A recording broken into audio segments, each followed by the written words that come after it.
তারপরে আমার মেয়ে বলছে, হ্যাঁ, যে আম্মা ঠিক আছে আমি আরেকবার ট্রাই করি। আমি অনেকবার বাধা দিছি, আমার মেয়ে কেন জানি সংসার দোলা লাগাইতে চাইছে। আমি জানি যে এটা কোনো সংসার না, এটা সংসার হতে পারে না, ওরা সংসারের লোক না, আমার মেয়ে কেন ছাড় দিল এরকম করে। বাবা এটার বিচার এখন আমি আইনে যা আমার মেয়ে করবে, আমার মেয়ের পাশে আমি আসছি। আমার মার একটা মা ক্ষিপ্ত, কারণ আমার মা একটা মা যা করবে আমাকে মারতে চাইলে মারতে পারবে না। তাকে মারছে আমাকে বলে তোর মা যদি আসে তোর মারেও মারবো। ওর মা এটা করছে ঠিকই, আমার মা পুলিশ আসছে ওরা এটা করতে পারে না। এমন ফ্যামিলি বাংলাদেশে আছে, একটা ছেলেরে একটা মা জাতি সে আমার সামনে এসে এমন ভাবে হিজড়া করে গালি দিয়ে এসে কামড় দিল, আমি আশ্চর্য হয়ে গেলাম।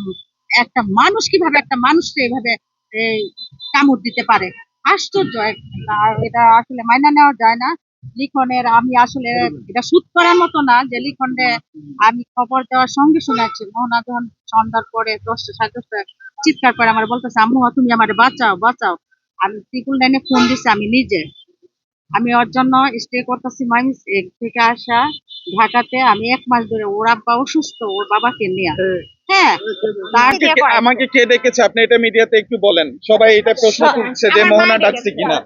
আমি ডাকছি আমার ছেলেকে, আমার পাশে ঢাকাতে কেউ নাই, আমার আত্মীয় কেউ নাই। আমি আমার কাকে আমি মারছে? ডাকছি মামুনের মা তো মারছে, ভিডিও আছে আমরা দেখাবো ভাইয়া। তখন তারে ছাড়ানোর জন্য আমি ধরছি, আমি অস্বীকার করবো না, ছাড়ানোর জন্য ধরছি। ওর মা একটা হিংস্র মহিলা। আসলে আমি নারী হয়ে আরেকটা নারী এভাবে কথা বলতেছে, আমার নিজেরই ধিক্কার লাগতেছে। এরকম মহিলা আমি দেখি নাই। ওরা দুজন ছাড়ানোর জন্য যখন হাত ধরছে তখন উনি ভিতর দিয়ে মাথা ঢুকে দিয়ে আমাকে কামড় মারছে। আমি মানে গলা কেটে চিৎকার দিছি যে কি ব্যাপার, আমাকে কামড় দিল কে? আমি দেখিও নাই ওনার মাথা কোন দিকে ঢুকাইছে।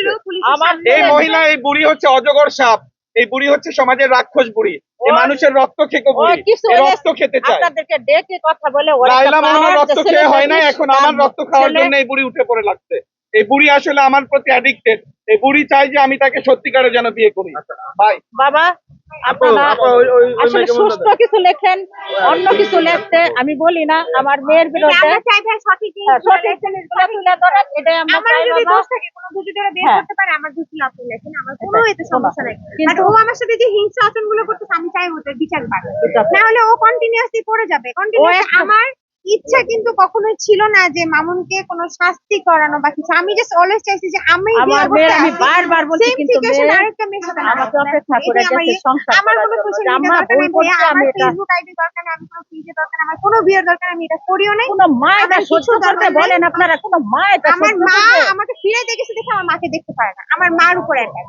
আচ্ছা, আমরা অনেকবার দেখছিলাম যে মামুনের বাবা আপনাকে মানে নিষেধ করছিল বা এরকম কিছু বা হাত জোর করছিল, মামুনকেও দেখলাম আমরা লাইভের ভিতরে নিষেধ করছিল।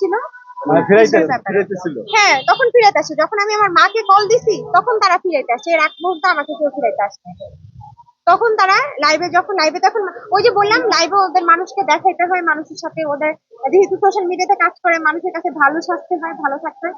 আপনারা যতবার বাসার সামনে গেছেন ততবারই মামুন আমার বাসার সামনে গিয়ে আপনাদের সামনে কি করলো, একটা সিম্প্যাথি নেওয়ার চেষ্টা করলো যে সে বউ নিতে আসছে, সে আমাকে চায়। তাহলে এগুলা কি সে যদি আমাকে চাইতো, এগুলা কি বলে? এটাই। ওকে ওকে ভাইয়া আসি, আল্লাহ ভালো থাকবেন।